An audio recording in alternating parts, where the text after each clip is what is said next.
Bonjour à tous, alors aujourd'hui nous allons voir comment enregistrer une macro sous Excel. Alors je rappelle que le principe de la macro c'est d'enregistrer des actions chronologiques et après de les répéter autant qu'on souhaite. Le but étant d'automatiser des tâches répétitives. Alors au départ lorsqu'on enregistre des macros, pas besoin de connaître le langage de programmation. Et puis après, si on souhaite les améliorer ou les modifier complètement ou créer des macros vraiment très spécifiques, on peut rentrer dans le langage de programmation. Alors je vais vous montrer par exemple le fonctionnement d'une macro pour que vous ayez une idée un peu du mode de fonctionnement. Alors là, nous sommes sur un fichier de différents salariés d'une entreprise. Alors le but de la macro est d'automatiser l'extraction des salariés qui sont du site de Strasbourg et de les filtrer donc, puis après de les copier vers une feuille nouvelle et puis de mettre en rouge les salaires supérieurs à 50 000 euros. Donc pour ça, on a enregistré le macro et je vais vous montrer maintenant comment la lancer. Donc j'ai utilisé un bouton, je vous montrerai comment le mettre en place et donc je vais vous montrer une macro en plein fonctionnement. Donc il y a un filtre et puis après, le filtre étant fait, la feuille a été créée et donc les salaires supérieurs à 50 000 euros ont été mis en rouge via une mise en forme conditionnelle. Alors voilà le fonctionnement d'une macro. Donc il a fallu d'abord l'enregistrer et puis après il suffit de créer un bouton et de la relancer autant de fois qu'on souhaite. Tout d'abord, pour pouvoir faire des macros, il faut paramétrer Excel. Donc tout d'abord, par défaut, le programme n'utilise pas l'onglet développeur. Il n'est pas affiché.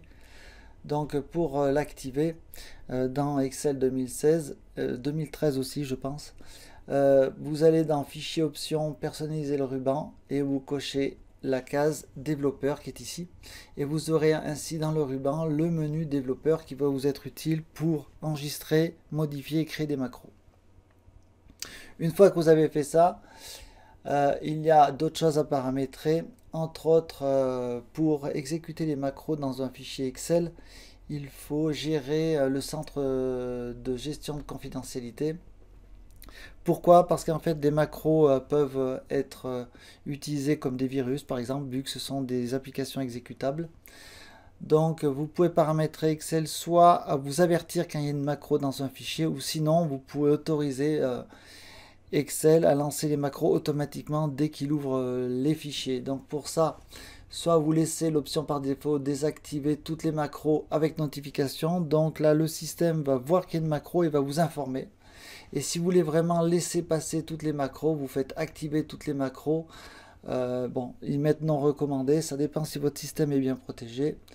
Et voilà, et puis ainsi les macros qui arriveront à l'ouverture de fichiers seront automatiquement opérationnels.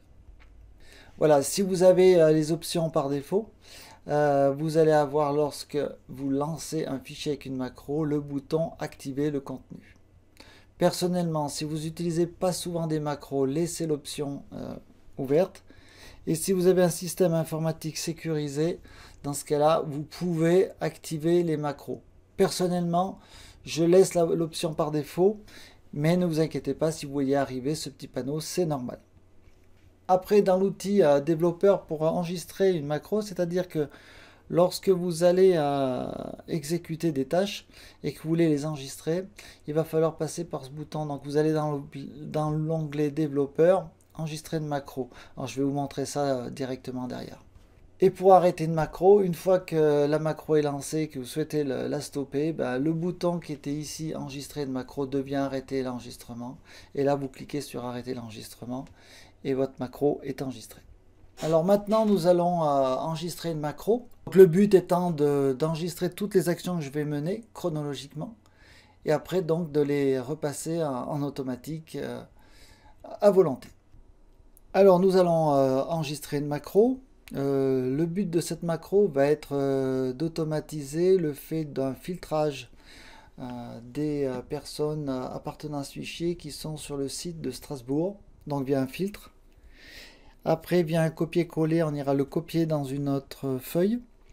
Et puis nous appliquerons une mise en forme conditionnelle sur les salaires supérieurs à 50 000 euros pour visualiser tous les salaires supérieurs à 50 000 euros par une trame de fond rouge. Alors, toutes les applications qu'on peut mener sur Excel sont donc mémorisables. Et Excel va de lui-même générer le code Visual Basic pour créer la macro. Et après, nous pourrons relancer cette macro autant de fois qu'on voudra. Tout ça sans connaître le langage Visual Basic utilisé par les macros. Donc, je vais lancer la macro et l'enregistrement. Je vais lancer l'enregistrement de la macro. Pour cela, vous allez dans l'onglet Développeur, enregistrer une macro. Et on va l'appeler par exemple Strasbourg 00. Ça sera donc le nom de ma macro. Je vais lui dire que je vais l'accrocher à mon classeur et non dans un autre classeur. Et puis je vais faire OK. Donc là, à partir de maintenant, toutes les manips que je vais faire dans Excel vont être mémorisées dans la macro. Donc la première chose, je vais sélectionner ma feuille. Donc vous sélectionnez votre feuille en bas pour bien indiquer à Excel sur quelle feuille vous allez travailler. Donc là c'est important parce que si vous ne le spécifiez pas dès le départ, la macro risque d'être appliquée à d'autres feuilles. Et donc maintenant je vais pouvoir appliquer mon filtre. Donc je vais sélectionner mon tableau, je vais faire données, filtre. Et puis là je vais donc aller chercher les gens de Strasbourg. Et je fais OK. Le filtre m'a donc remonté toutes les personnes de Strasbourg. Je vais maintenant copier les informations. Donc par sélectionner tout, ici, clic droit, copier. Et je vais aller ouvrir une autre feuille. Et je vais me mettre en haut et je vais faire un CTRL-V ou un coller. Et donc là, tous mes salariés étant sur le site de Strasbourg sont remontés dans ma nouvelle feuille. Donc là, c'est la feuille 10. Et je vais maintenant lui appliquer une mise en forme conditionnelle pour pouvoir visualiser tous les salaires supérieurs à 50 000 euros. Donc là, je viens ici, je sélectionne ma colonne et je fais donc accueil, mise en forme conditionnelle et ici, gérer les règles. Je vais donc créer une nouvelle règle. Alors ça, ce sont les mises en forme conditionnelles. Il y a un tuto à ce sujet-là. Le but n'étant pas de vous montrer les mises en forme conditionnelles, mais vous montrer comment on enregistre différentes actions sur Excel pour générer une macro. Donc là, je viens ici et puis je vais dire que toutes les cellules supérieures à 50 000 vont avoir donc une trame de fond rouge. Voilà, OK. Et je fais OK. OK. Donc voilà, la macro est terminée. Il va falloir maintenant arrêter l'enregistrement. Donc je vais dans l'onglet développeur et je fais arrêter. Toutes les opérations que j'ai fait depuis le début de l'enregistrement de la macro ont été stockées dans un module Visual Basic qui va stocker toutes les informations que j'ai menées. Alors pour visualiser cette macro, c'est tout simple. Il suffit de faire Alt F11 ou bien d'aller dans Visual Basic et dans le menu développeur. Et ici, vous allez retrouver donc la macro que je viens d'enregistrer, donc Strasbourg 00. Et elle est ici. Donc elle commence toujours par un sub, d'accord, et puis le nom que j'ai donné. Et elle finit par un sub. Et là, donc toutes les opérations menées lors de l'enregistrement de la macro sont ici. Donc là, on voit bien que j'ai sélectionné la feuille, donc sheet c'est feuille, base de données. J'ai sélectionné les cellules, j'ai appliqué un filtre, j'ai fait un copier. J'ai fait un coller, j'ai sélectionné des colonnes, j'ai fait une mise en forme conditionnelle, et voilà. Donc maintenant, on va voir comment relancer la macro. Donc là, je vais sortir de ce module. Alors pour info, toutes les macros sont enregistrées dans des modules ici. Donc là, c'est différents modules et différentes macros que j'ai déjà enregistrées dans cette feuille en test. Et on retrouve dans le dernier module toujours la dernière macro qui a été enregistrée avec le nom qu'on lui a donné. Alors maintenant, on va lancer la macro. Donc je suis revenu au fichier d'origine. Donc à savoir une base de données sans filtre et puis une feuille vierge. Alors je vais lancer la macro tout simplement en allant dans l'outil développeur macro. Et ici on retrouve donc ma macro Strasbourg 00 que j'ai enregistré tout à l'heure et je vais faire exécuter. Donc la macro a fonctionné, le filtre a été appliqué et une nouvelle feuille, donc la feuille 11 a été créée. Et on retrouve donc les gens de Strasbourg. Et ici, on retrouve la mise en forme conditionnelle. Voilà, donc je rappelle, donc pour aller lancer la macro, il suffit d'aller dans macro. Et pour visualiser le code, il faut aller dans Visual Basic. Donc les touches importantes dans ce module développeur sont l'enregistrement de la macro, où il y a aussi l'arrêt de la macro, la visualisation du code et aussi la touche pour lancer les macros. Alors maintenant, nous allons voir comment créer un bouton. Donc ce que je propose, c'est de créer une feuille avec les boutons de ma macro. Donc je vais la renommer, je vais l'appeler bouton, la feuille. Et dessus, je vais mettre tous les boutons avec les macros que je créerai plus tard. Donc la première chose à faire, c'est de retourner dans l'outil développeur. Et ici, vous avez, dans l'outil développeur, ici, vous avez le bouton insérer. Et là, vous voyez, il y a un bouton.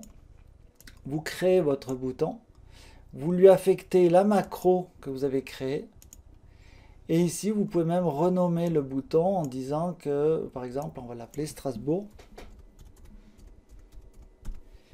Et là, bien un clic sur le bouton, je vais lancer la macro que je viens d'affecter sur ce bouton. Et donc, je vais la lancer. Donc, pour être clair, je vais supprimer la feuille que j'ai créée dernièrement via la macro pour repartir sur un document vierge. Donc, j'ai la base de données, la feuille des boutons et puis une feuille vierge standard.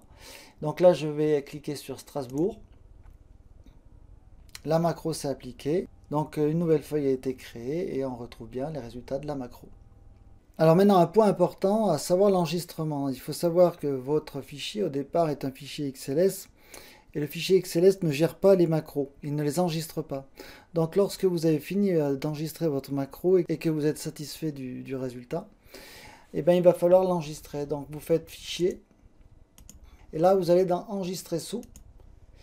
Et puis vous allez dans parcourir et là vous mettez XLSM en format de fichier, prenant en charge les macros et vous enregistrez votre fichier. Voilà, donc il est important de bien enregistrer le fichier en format XLSM pour conserver les macros.